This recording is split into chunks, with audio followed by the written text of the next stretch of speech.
இப்போ நீ கரெக்டாக இருந்தால் தான் என்னை நீ குத்தம் சொல்ல முடியும். நீ தப்பாயிட்டேன்னா நீ எப்படி என்னை குத்தம் சொல்ல முடியும்? அந்த வேலை தான் இங்கே நடக்குது. இங்கே நலம் இருக்க போய் தானே அவன் நம்மளை கேள்வி கேட்குறான். நல்லவனை முட்டாளாக சித்தரிக்கிறாங்க, நல்லவனை கோமாளியாக சித்தரிக்கிறாங்க. புரியுதுங்களா? நல்லவன் ஏமாளி, அவன் பொழைக்க தெரியாதவன், சரியா திருட்டுத்தனம் பண்ணுறதும் ஃப்ராடு பண்ணுறதும் இங்கே கெட்டிக்காரத்தனமாக பார்க்கப்படுது, அவன் திறமையாக பார்க்கப்படுது. இது எவ்வளோ பெரிய ஆபத்துக்கு சமூகத்தை கொண்டு போகும். புரியுதா? இங்கே நல்லவனாக இருக்கிறவனோ நேர்மையாக இருக்கிறவனோ கோமாளி இல்லை. புரியுதுங்களா? நம்ம வாழ்க்கையில் ஒன்று நடக்கிற வரைக்கும் அதோட அருமை உங்களுக்கு தெரியாது. புரியுதா? ஒருத்தன் தப்பாக இருக்கிறான், ஒருத்தன் நேர்மையாக இல்லை, அவன் மூலமாக நம்ம லைஃப் அஃபெக்ட் ஆகும்போது தான், எந்த தப்பும் செய்யாத ஒருத்தனோட வாழ்க்கை அஃபெக்ட் ஆகும்போது தான் அதோட வலி தெரியும். புரியுதுங்களா? அது வரைக்கும் தெரியாது. ஆனால் அது நம்மளுக்கு நடக்கும்போது இன்னொருத்தன் நல்லவன் இருந்தால் தானே நம்மளை காப்பாற்ற வருவான்.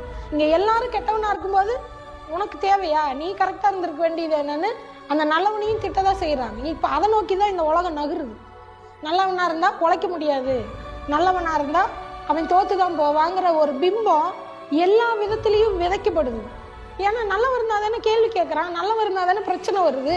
நல்லவனே இல்லாமல் பண்ணிட்டா அதை நோக்கி தான் இந்த சமுதாயம் நகருது. அது எவ்வளோ பெரிய ஆபத்தில் முடியும்னு இன்னும் நிறைய பேருக்கு புரியல.